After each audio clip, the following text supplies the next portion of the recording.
నేను ఇసాక గారి ప్రార్థనకి దాదాపు 2 సంవత్సరాల నుంచి వస్తున్నాను. 2 సంవత్సరాల నుంచి ఇక్కడికి రాకముందు బాగా చేతబడి శక్తులతో ఇబ్బంది పడుతూ ఉండేవాడిని.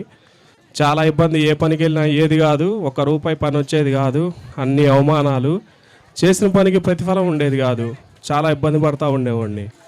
అయితే ఒకరోజు నేను ఆ మంత్రాలు బాగా ఇంట్రెస్ట్తో అన్నీ నేర్చుకుందామని చెప్పి నేను దిగి పూర్తిగా నేను మంత్ర విద్యలు ఇవన్నీ నేర్చుకుంటానికి తిరిగి బాగా ఆఖరికి నా ఇది అయిపోయిందని పూర్తిగా తెలిసిన రోజు బాగా బాధపడి ఎవరి దగ్గరికి వెళ్ళినా కానీ నీ జీవితం బాగుపడదు అని చెప్పేసి ఫైనల్ చేసేశారు. దాదాపు చాలా దూరం పెద్ద పెద్ద మంత్రగాళ్ళని గురువుల్ని కలిసి అభిషేకాలు, యజ్ఞాలు, హోమాలు అన్నీ చేసి అయిపోయిన తర్వాత ఒకరోజు మా అమ్మగారు ఇసాక గారి ప్రార్థనకి వెళ్ళి ఇంటికి వచ్చి మాట్లాడుకుంటున్నారు. ఎంతమంది గురువులు చేయలేంది నేను చేస్తారని చెప్పి చాలా టేక్ ఇట్ ఈజీగా తీసుకున్నాను. ఆ రోజు ఇసాకయ్య గారు నా కల్లో కనిపించి ఏమైంది నీకు, అసలు ఏమైందని ఏలు పెట్టి చూపించారు. ఆ రోజు నెక్స్ట్ డే నుంచి నా జీవితం అంతా మారిపోయింది పూర్తిగా. వేరే చోట వర్కులు దొరికినాయి, ఆ వెంటబడితే నా శక్తులు కూడా కనిపించలేదు నాకు. పూర్తిగా వర్క్ దొరికింది.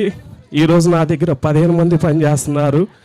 ఈ సాక్ష్యాన్ని దేవుడు దీవించాలని కోరుకుంటున్నాను. అలాగే నా బిడ్డ కూడా పూర్తి వినికిడి శక్తి లేదు, మాటలు రావు, వాడికి ఆపరేషన్ చేయాలన్నారు. ఇసాకయ్య గారి దగ్గరికి 7 వారాలు తీసుకొచ్చిన తర్వాత వినపడతలేదు అన్నోళ్ళు వినిపిస్తారు పో అన్నారు.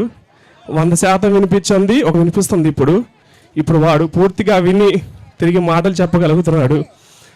ఇంత గొప్ప కార్యం చేసిన దేవుడికి మరి ఇసాకయ్య గారికి పూర్తిగా కృతజ్ఞతలు మా కుటుంబం గురించి తెలుసుకుంటున్నాను. నా పేరు గోపి, మాది మంగళగిరి.